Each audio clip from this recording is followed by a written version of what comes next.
बहनों और भाइयों तक पहुंचाने का कोई और सहारा नहीं है मेरे पास।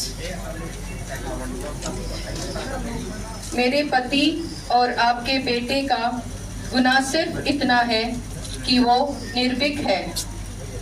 आपकी लड़ाई में उन्होंने कभी समझौता नहीं किए हैं। उन्होंने बिना रुके बिना थके जौनपुर के लोगों की सेवा किए हैं और जब आपकी आवाज को सदन तक पहुंचाने के लिए चुनाव लड़ने का फैसला किया तो उनके ऊपर फर्जी मुकदमे कायम कराए गए। भ्रष्टाचार के विरुद्ध लड़ाई को कोई और रूप दिया गया है। अभी जब माननीय न्यायालय ने बहस के बाद अपना फैसला सुरक्षित रखा था तो भी ये लोग बौखलाहट में उनका जेल ट्रांसफर कर दिया किया है।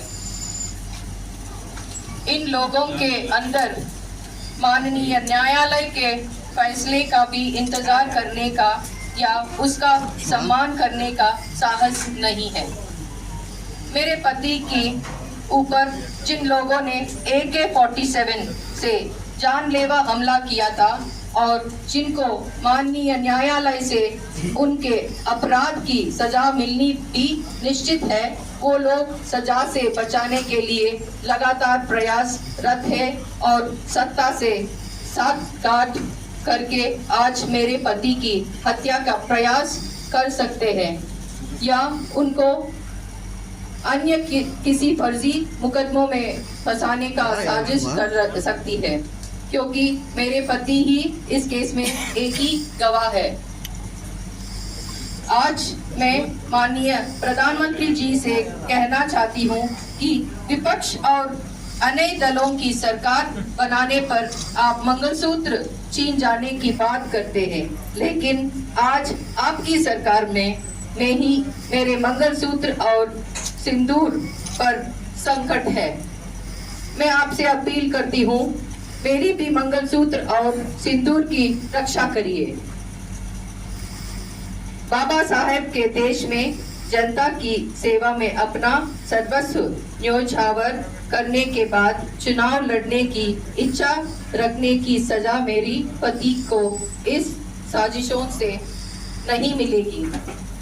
ऐसा मुझे माननीय न्यायालय के न्याय और देश के संस्थाओं के कारण विश्वास है।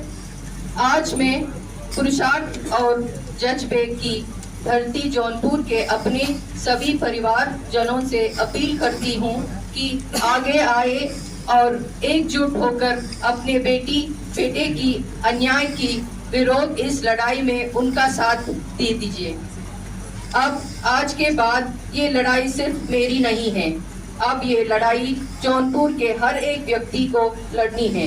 ये लड़ाई किसी एक जाति या धर्म की नहीं है, ये लड़ाई होगी अपने बहू के सिंदूर और मंगलसूत्र को बचाने की, आपके अपने बेटे के जान को बचाने की, जौनपुर का सम्मान को बचाने की। आप सबके सामने में अपना आंचल फैलाकर हूँ कि अपना प्यार, आशीर्वाद और साथ मेरी झोली में डाल दीजिए ताकि संकट की इस घड़ी में मुझे ताकत मिल सकते और मैं आपके बेटे और अपने सुहाग की रक्षा कर सकती हूँ। आए हैं उनको, जब इधर अपोजिशन लोग आए हैं अगली दिन उनको अरेस्ट हो जाते हैं और फिर कंटिन्यूसली यही चलता है कि उनका जेल शिफ्ट करने का। क्या हम अकेले लड़ रहे हैं और हमारा एक मॉरल सपोर्ट था, सिर्फ आप ही लोग हैं मेरे साथ जो दे रहे थे, वो भी छीन लिए अभी। आज जो बेल मिला उसको कितनी खुशी है आपको? बहुत खुशी है, पूरा जौनपुर बहुत खुशी है। विपक्ष को धनंजय सिंह से डर क्यों इतना लग रहा है? क्योंकि धनंजय सिंह का काम बात करते हैं ना, जो लोगों के मन में है। किसी से भी बात की, आप लोग भी बहुत लोगों से बात किए हैं इस क्षेत्र में और सब लोग बताते हैं वो गरीबों का मसला है। अगर वो गलत आदमी है तो इतना सपोर्ट क्यों रहता है बताइए? वो लोग काम नहीं कर सकते जो करने वालों को नहीं करने देते। क्या कारण लगता है कि इतनी आपाधापी में सुबह 7-8 बजे के लगभग जेल बदलने की बात कही जाती है, एक बार चुनाव लड़ने का ऐलान करते हैं, सजा हो जाती है? क्या पूरे घटनाक्रम को, पूरे सिनेरियो को कैसे? भैया हम एक ही बोल सकते हैं, वो लोग जौनपुर के जेल में निकाल सकते हैं, आजमगढ़ में निकाल सकते हैं या बरेली जो भी निकाल सकते हैं, पर जौनपुर लोगों का दिल से कभी नहीं निकाल सकते। और ज्यादा मजबूत हो गया है उनका दिल में। जिस तरह से प्रशासन आप बता रही हैं डरा हुआ है, ये हम नहीं बोल सकते, आप लोगों को भी पता चल रहा है, क्योंकि एक आदमी को लेके इतना क्यों करना पड़ेगा, इतना अगेंस्ट क्यों करना पड़ेगा, बताइए। अभी आपको बताया कि जानबूझकर क्या लगता है कुछ ऐसा भी हो सकता है? शायद बिकॉज वो लोग इतना फ्रस्ट्रेटेड है और उनको मालूम है हम चुनाव लड़ रहे हैं और कुछ भी कर सकते हैं वो लोग, इसीलिए हम डेफिनेटली हमको सुरक्षा देना चाहिए।